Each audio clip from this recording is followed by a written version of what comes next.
Okay, I think we're ready to start. Hello, everybody, and welcome to the latest webinar from Delta EE. This is a public webinar, so open to all.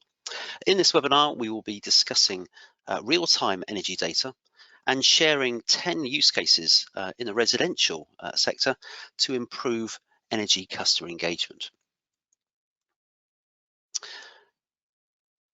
I'm David Trevithick, Principal Analyst at Delta EE. I manage the Energy Insights Plus service, helping our clients to understand how energy consumption data can help drive customer engagement and bring value to energy companies and their customers alike. I'm based up in Scotland, surprisingly sunny today, and I'm joined by my colleague Sujan in Paris. Hello, Sujan. Yes, hi, David, and good morning, everyone. Great. Before we get started proper, a little bit of housekeeping. The webinar will last approximately 45 minutes. As ever, we welcome your questions, which you can ask directly into the software. We will try and answer them during the course of the webinar where we can, but if not, don't worry, we will try and contact you afterwards to follow up by phone or by email. We've also got one or two audience polls to understand our collective view of the market. The webinar is being recorded, so you can watch it later or share it with colleagues, and the slides can also be made available. In terms of what we'll cover today, we'll split the time into two sections. Firstly, so how developed the market for real-time energy data is in Europe. We'll then explore 10 use cases that we've identified in our research in the residential part of the market. And we've identified these as being there's active interest in the industry and also ones which can help drive customer engagement. For now, though, I'll hand over to Sujan to give us an overview of the real-time energy data market in Europe. Yes, thank you, David, for the introduction. As you say, in this first section, we're going to have a quick look at the real-time energy data market today. So basically, we are trying to answer three questions. What are we exactly talking about when we say real-time data? Why is it so important to be real-time? And how far has the market developed today? If we move our sights back to the entire energy insights market today, I think we have seen that it is becoming more and more important as a digital service for European energy retailers to engage their residential customers. And thanks to the smart meter rollouts in many European countries, more and more residential customers today can receive or access their energy insights from a software approach, which is based on the standard smart meter data. And those data are collected by an automatic meter reading from the advanced metering infrastructure. Of course, these solutions are not real-time, and in fact, we have seen that only a few energy retailers today are providing real-time energy insight services, which means to send customers with their consumption data immediately after customers' energy behaviors. Can you move to the next slide, please, David? Yeah, so however, there are three main challenges that is faced by standard smart meter data today. The first one is that data access is not yet available in every country. In Delta EE, we have been tracking smart meter rollout across Europe, and today, still in some markets, the nationwide smart meter rollout has just started or not yet started. So the penetration is still very low in some main markets, for example, Germany, Belgium. And secondly, data granularity, which the third parties can access from the National Data Hub or the DSOs, are not high enough to provide the best quality of energy insights. And this is especially true for energy disaggregation. As you can see, that no standard smart meter today is available as less than 15 minutes granularity, and a lot of them are actually around 1 hour or even larger. And finally, the third challenge today is about the data latency. In theory, standard smart meter data should be available the second day because they are all sent out at night at the end of the day. But in practice, the whole process can take several days And when customers look back to their energy data, it's very hard for them to remember what happened, for example, 3 days ago that caused a very high record of energy consumptions. So these are the 3 challenges that faced by a standard smart meter today, which we expect that real-time energy data can solve them. And to be honest, when we start the research, we found out that the boundary in the industry today for the definition of real-time energy data is really blurred. So we decided to have our own definitions, which we use the time it takes from a consumer's energy action to the moment he received the insights to define those different types of data. So if you can receive the data within 1 second, it will be truly real-time. If it's within 10 seconds, then it's near real-time. The data could be called enhanced if it takes several minutes or even hours, but still within the day, which is better than standard smart meter data. And of course, if it's over a day, of course, it's not at all real-time. It's important to mention that based on non-real-time data, some software solutions can also provide real-time experience.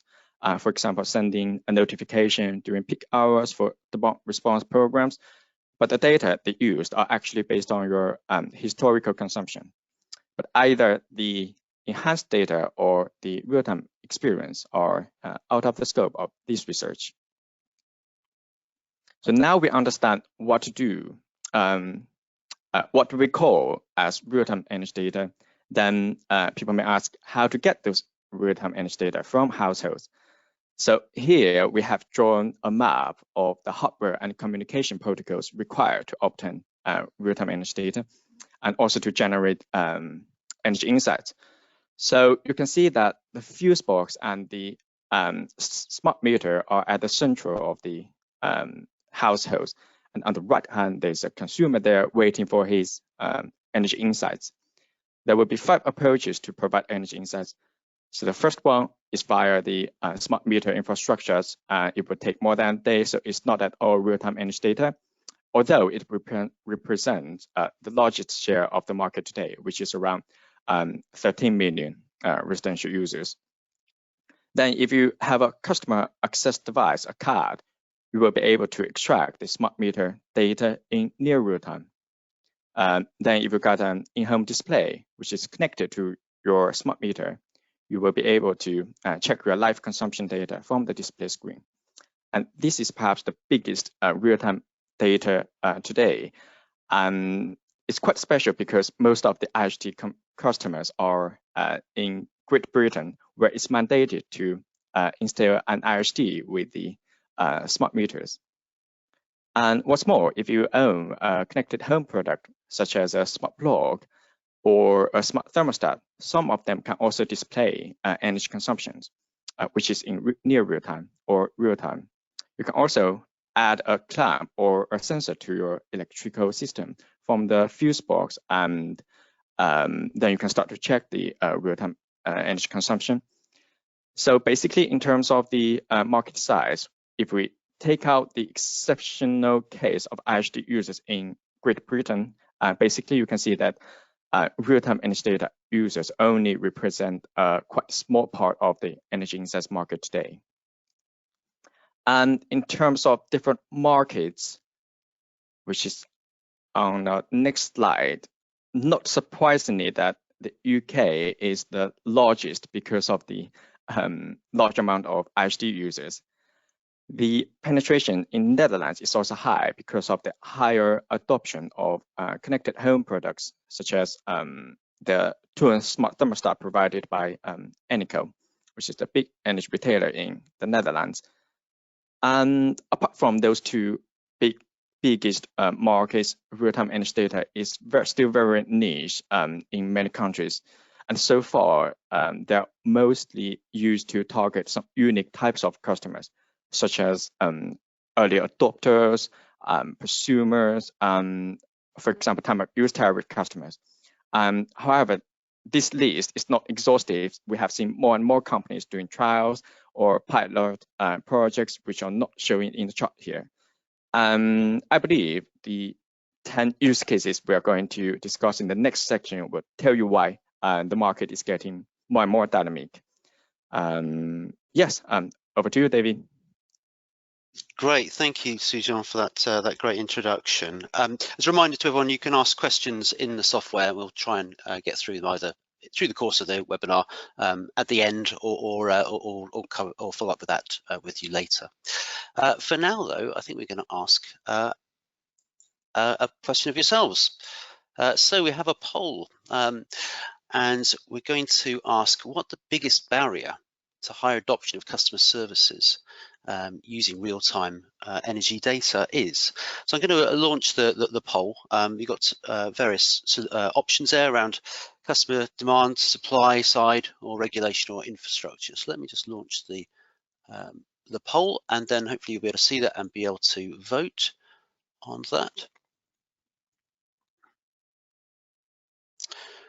So the poll is now open. People are already responding in there, so I can see that you can access this.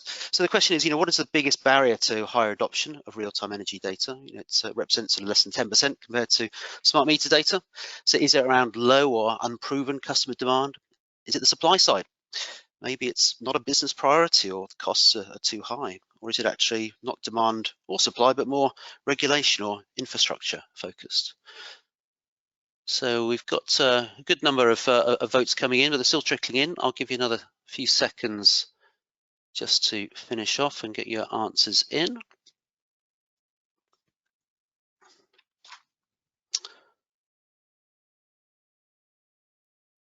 Right, I think we've got quite a few in, so I'll close the poll and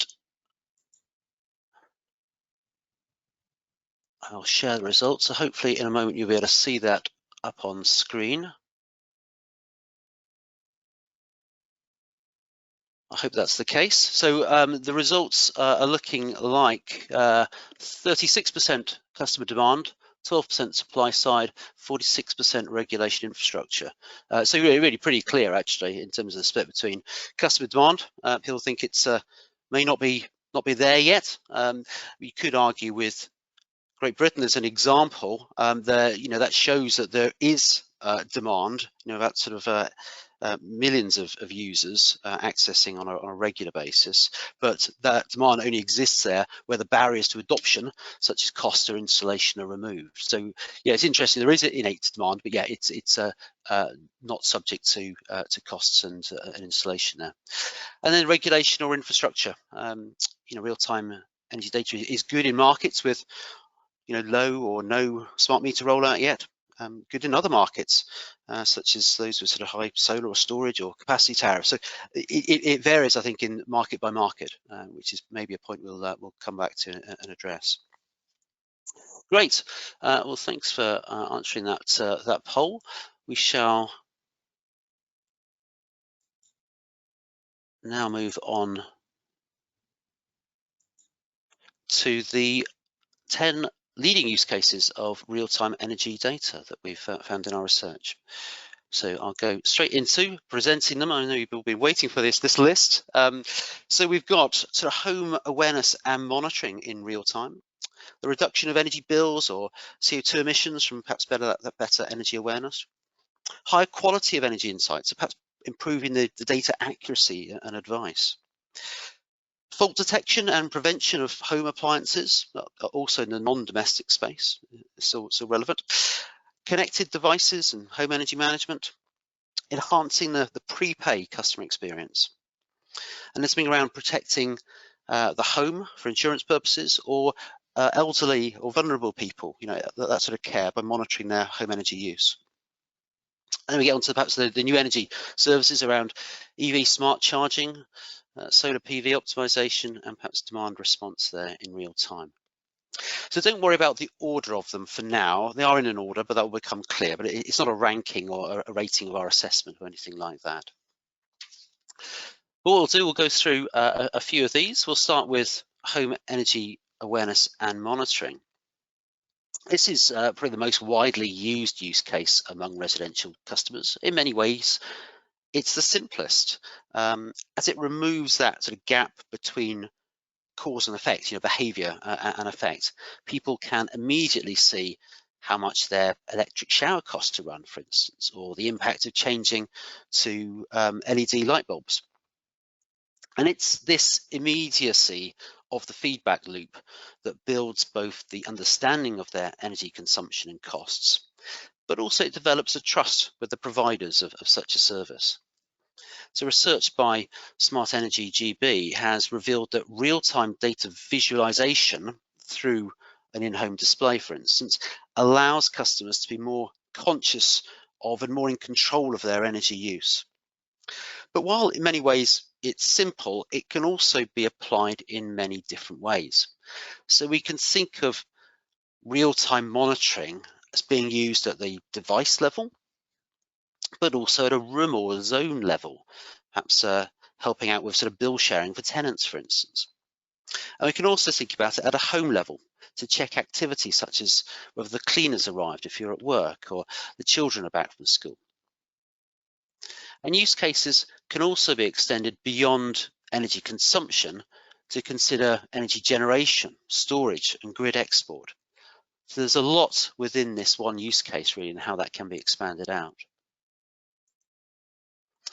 The next one is around reduced energy bills and carbon footprint.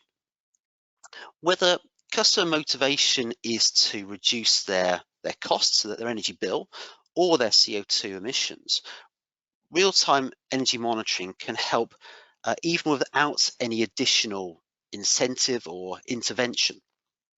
Obviously, with that adds further value. And we've reviewed a number of academic studies and in-market trials, across a range of countries, and both in the domestic and the non-domestic environment. And these suggest that an average savings of 5 to 15% is typical.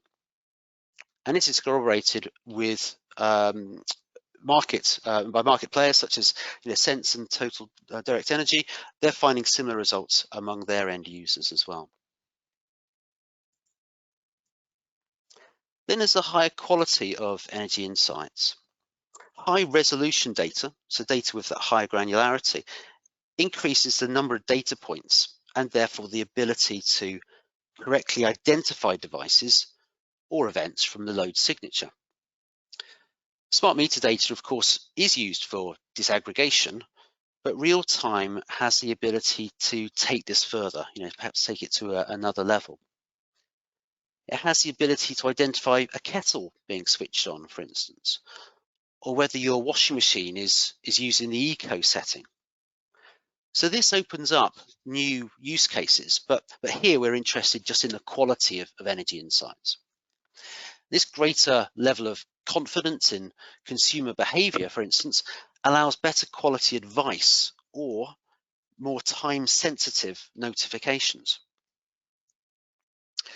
And real-time data can also be used to train smart meter data models. Net2Grid, as an example, offers this service. In this way, a small data set of customers with real-time data can help bring higher quality insights to a broader customer base who only have the smart meter data, for instance, so giving yourselves a competitive advantage. Right, a break from the first three use cases to consider our energy customer engagement framework, which is something we've developed at Delta EE to show the stages of customer engagement and also to plot activity onto that to see where innovation in the market is concentrated. It shows the move from the old world to transactional relationship customers had with their energy company to a much more collaborative approach in treating the customer as an equal partner in their green energy home of the future.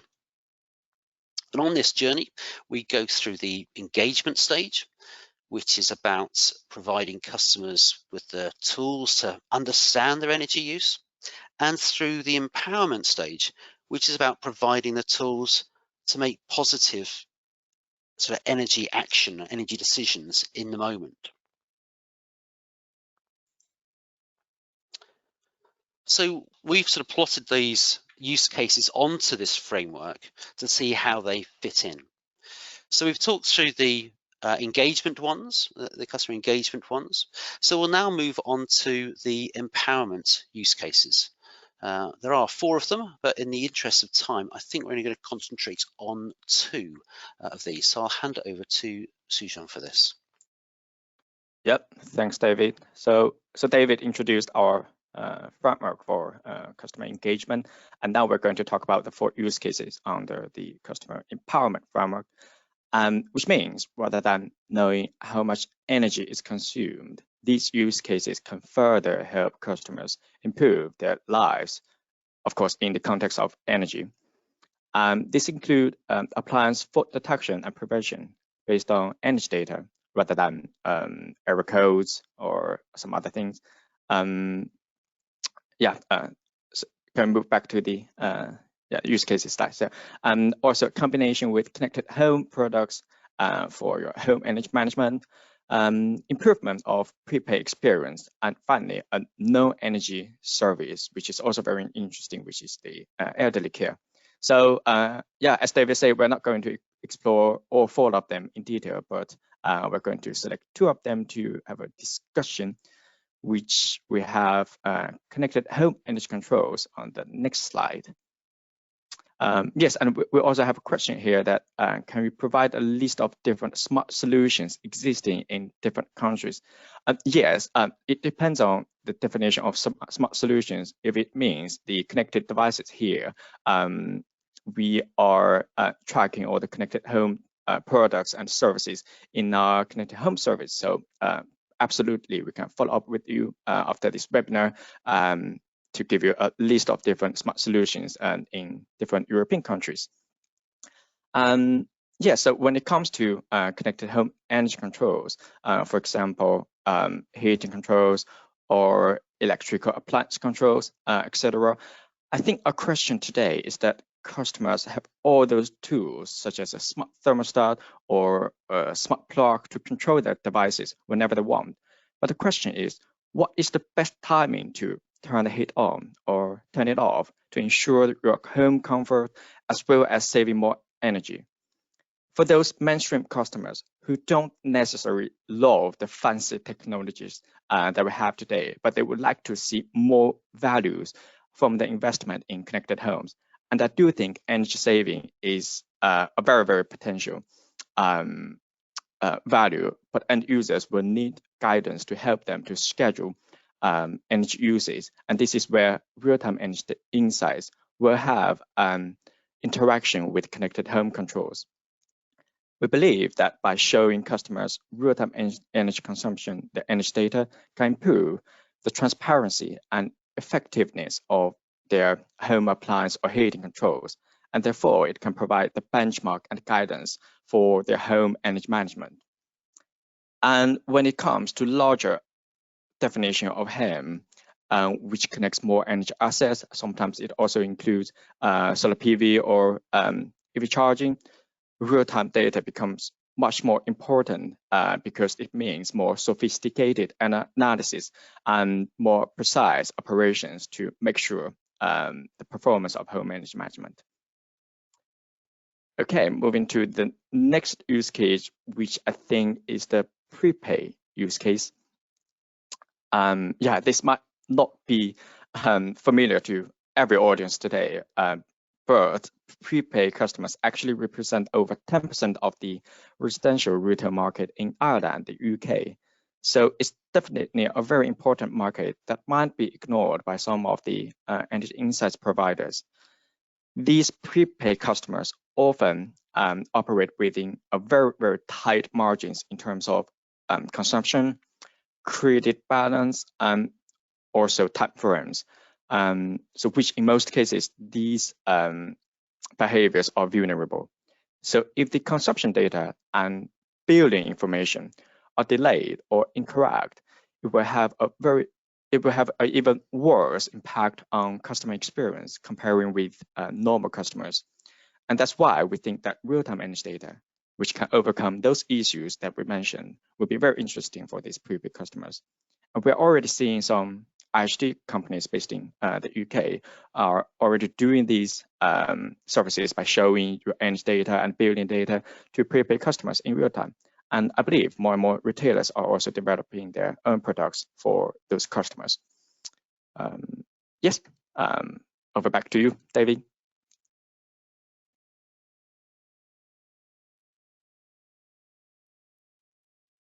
Great, thank you, Suzanne. Right, so thank you for taking us through those two empowerment use cases. We'll bring you back to the list here. So we'll talk through the collaboration ones next. So there are one or two questions coming in. We'll try and capture a couple of them at the towards the end. Just in the interest of time, we'll move on to the collaboration now. So this really is around collaborating with the end consumer on their sort of green energy home of the future. So we're going to talk through EV smart charging optimization to start with. This is an interesting one. I mean, typically the intelligence and decisioning with home EV charging is based in the EV charge point operators platform. And these solutions naturally focus on the EV smart charging alone. It's a big and growing market. There's a lot of interest there. But for us, it kind of gets interesting where you consider EV charging as one part of a wider home energy ecosystem, and what role does EV charging fit within that? So awareness and control of EV charging, within the context of that whole home, has big benefits. An example being to adjust EV charging schedules according to the energy demand, the comfort levels and cost in real time. Another one is the commercials for this one may not be quite right yet, but in future there could be opportunity for bi-directional optimization.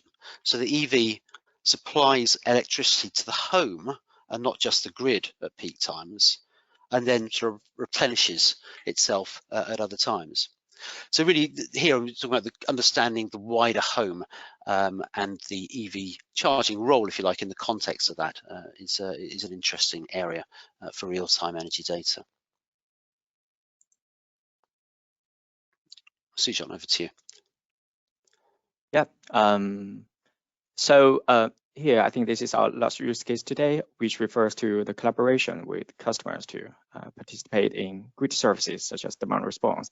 It's very interesting, and I would like to start my point from time of use tariffs, which is usually considered as an implicit behavioral demand response mechanism.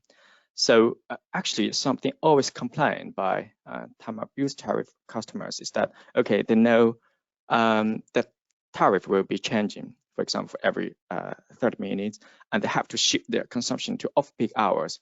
But it would be better if they can have more transparency on how much energy they're actually consuming and what standby appliances are suggested to turn off. And this is why real-time feedback and even real-time disaggregation are very important for these customers in order to maximize their benefit from those tariffs, and also consequently shift the loads in the grid thanks to those behavioral changes. And when it comes to automated demand response, real-time data is also becoming more and more important. We all know that there are different requirements of the response time in primary, secondary, tertiary balancing services. And in order to be qualified for higher standard of grid services, such as the frequency balancing, aggregators must process data in real time. And we are also seeing some aggregators are working with TSOs to use residential assets to provide primary controls. And to achieve these, they have to upgrade their standard solutions to real time, which means 1 second or 2 seconds. So yes, I think that's it for this one. We do have one questions about the connected home products, which is, are you aware of energy suppliers who are creating real-time data in conjunction with smart connected device? So yes, I think I can give some examples off the top of my head now. For example, the smart thermostat tool from Eneco in the Netherlands, same product, but for another energy retailer, which is Engie Electrabel in Belgium. It's also a smart thermostat, and I believe EDP in Portugal, they have a solution which is called Ready, which they have combined smart plugs with energy solution. So yes, there are quite a few solutions existing in the market, and so which we believe there are many potentials there for the conjunction of smart controls and energy insights. Sorry, David, back to you. No problem. Thank you, Sujan. Yeah, actually, just while you're doing that, I'll address a couple of other quick questions. A reminder, this webinar is being recorded, so you have access to that, and the slides can also be made available to anybody requesting, so that'd be fine. Another question actually on, do we have survey data or understanding customer appetite for this enhanced data? We have got a sort of customer research program at Delta EE, and we have tested the customer appetite for real-time energy data. I think the difficulty in interpreting some of that is actually they can't necessarily visualize what the end solutions are often with that. So if you ask them directly, what's the benefit of real-time data? Yes, there's appetite, but I think it's quite subdued because they can't necessarily understand what it can actually provide them. So by us showing the use cases, this is where suddenly the consumer appetite will be, and obviously how this is then presented in a proposition to customers. I think there could be a good level of customer demand for this. Obviously, each will be different, but I think we've seen that they basically from that GB example, we have millions of users of the home energy monitoring and home awareness side of things. Then, as a basic model, there's huge demand, therefore there can be for others as well, but obviously the costs and other factors are there that we need to consider. Right, I'm going to ask another poll question. So what is the greatest opportunity for real-time energy data today? So we've gone through the 10 use cases quite quickly, but we sort of categorize them up into 3 areas of customer engagement, customer empowerment, and customer collaboration. So interesting to see we've got a knowledgeable audience on the line. So it'd be good to understand where you think the opportunity is today. So customer engagement, as a reminder, those use cases were around energy awareness and monitoring, the reduction of energy bills or carbon footprint, and higher quality of energy insights. The customer empowerment was around the fault detection, the home energy management, prepay experience in elderly care, and the collaboration was around EV smart charging, solar PV optimization, and behavioral and automated demand response. So getting numbers coming in, about half of you have voted so far. This is an interesting one. It's not a clear winner, but I don't want to lead those who haven't yet responded. So we're nearly there, so leave it over another few seconds if you can cast your vote.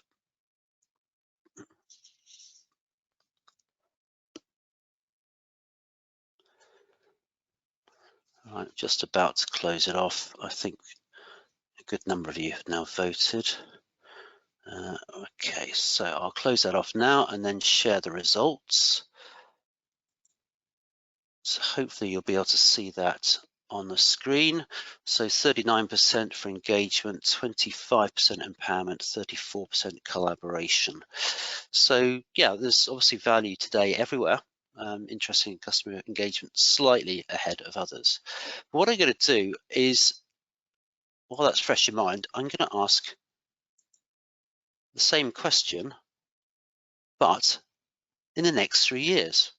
So where do you see the greatest opportunity in the next 3 years? Is it going to change? So I've opened up that up to yourselves. Hopefully I can see 1 or 2 people already starting to cast their vote.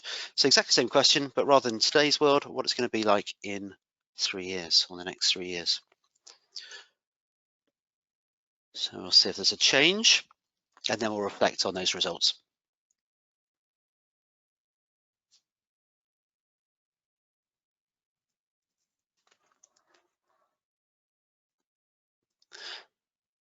Okay, I'll give you another few seconds. Most of you have now cast a vote.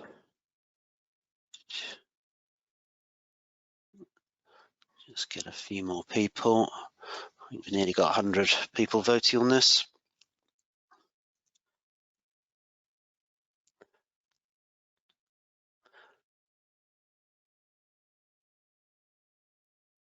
Okay, I think I shall close that off and then share the results.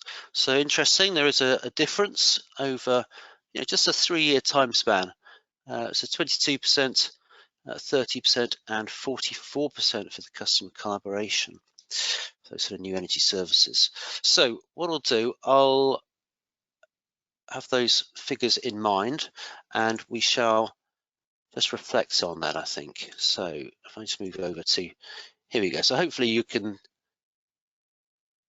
see the screen now, I think, with the 10 use cases back on again. So I think it's just worth having a quick reflection on those results and what we think. I mean, interesting if Suzanne, if you have any opinions on this, but I think we've seen that while today there's seems to be value or opportunity, perhaps I say everywhere, but engagement perhaps slightly ahead.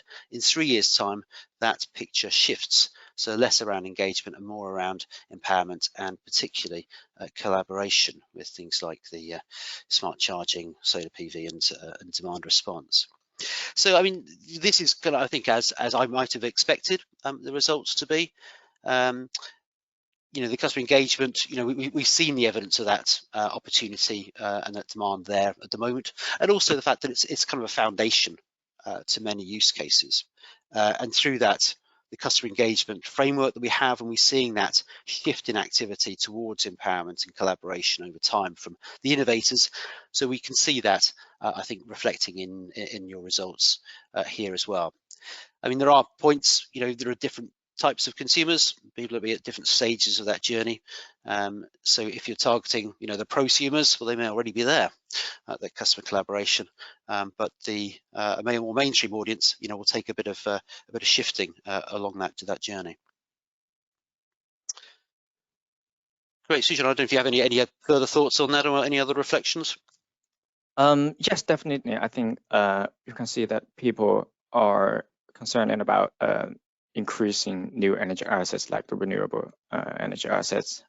The EV owners will be more and more in the future, and there will be more and more electrification for heating. So you will have like heat pumps, perhaps more electric heating in future. So there's a huge potential, and we're also considering as a very important factor for us to do the assessment of the potential in different markets. So basically in this research, we have done market assessment for almost every country in Europe, and it really depends on the different use cases of the real-time energy data when you compare with different markets. For example, if you look at the most successful market today, which is the UK, you'll find it's very hard to copy their model because it's basically thanks to as a result of regulation. And we haven't seen any other markets announce that they will have, for example, the IHT installations in combination with smart meters. So I really think for example, for those markets where smart meters haven't become a standard, and there are huge potentials for new energy assets to be managed. For example, in Germany, where there is a large install base of PV, solar PV and storage, we do think that real-time data have a very important role to be played comparing to some other markets. So yeah, that is some of my quick thoughts from the post. Great, okay, thanks, Susan. Well, we've got a little bit of time, not a vast amount, but we'll try and tackle a few questions if we can, so that have come in. Just scanning one or two here. I mean, there's one around, we've presented, albeit quite quickly, 10 use cases, and there's really a question around where do you focus investment? It's not that they're in any lists of our favorites or what we think is a value of where the greatest commercial value might be, but these are all ones where we believe there is definitely opportunity. In terms of where to focus, I think, in all honesty, it will vary business to business. I think it's got to align with your business strategy.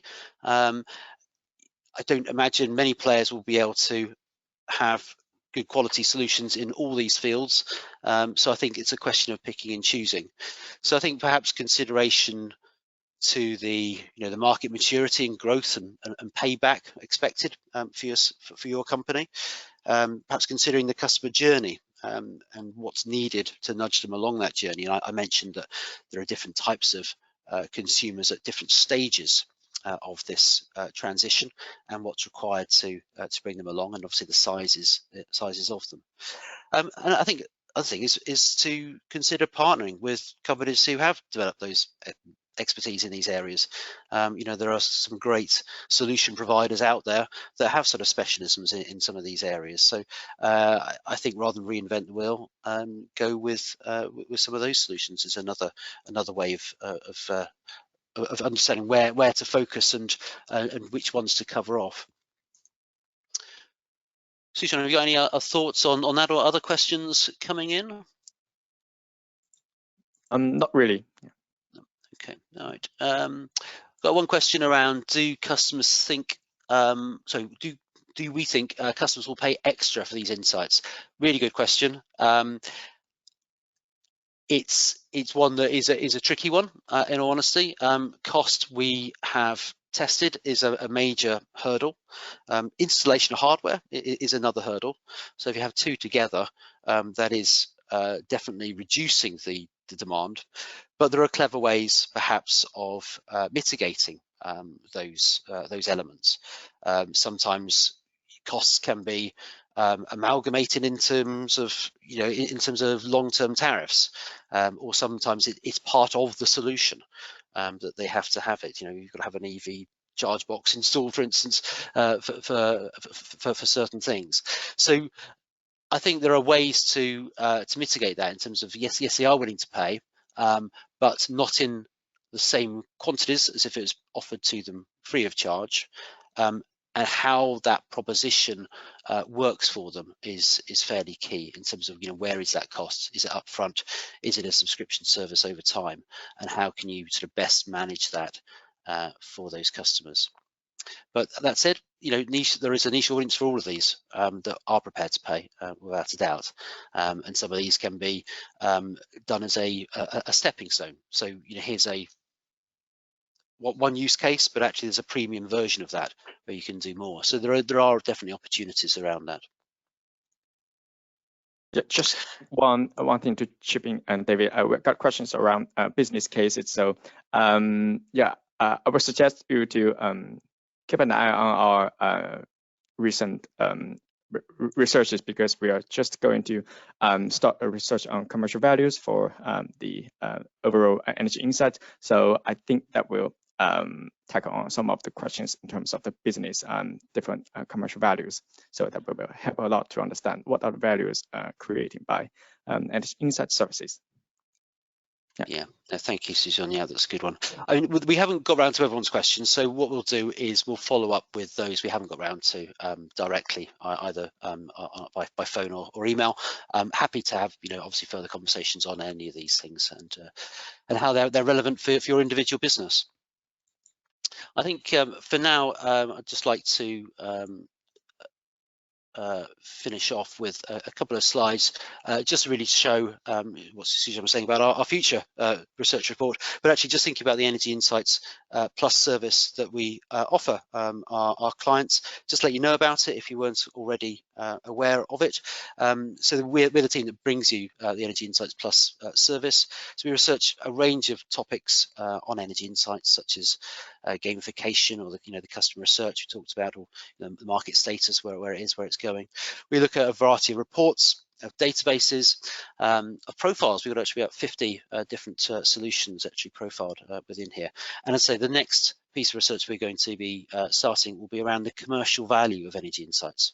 So if you've got any questions you'd like that report to address, or have any experiences you'd like to share, we'd very much like to hear from you on that. And then finally, a little plug for our podcasts. If you're not familiar with that, we're now on to series 9 of the Talking New Energy podcast. So do check that out if you're not familiar with it. It covers a vast spectrum of topics around the energy transition. some recent additions around transactive energy, net zero cities, and thermally driven heat pumps, for instance. In fact, there's a webinar next Wednesday is our next one on what DSOs need to know about transactive energy. So that just leaves me really to say thank you for attending and for participating in our webinar through questions and polls. We really appreciate it, and we hope you found it useful. A reminder that slides and a recording of this will be available should you wish to revisit it or share it with colleagues.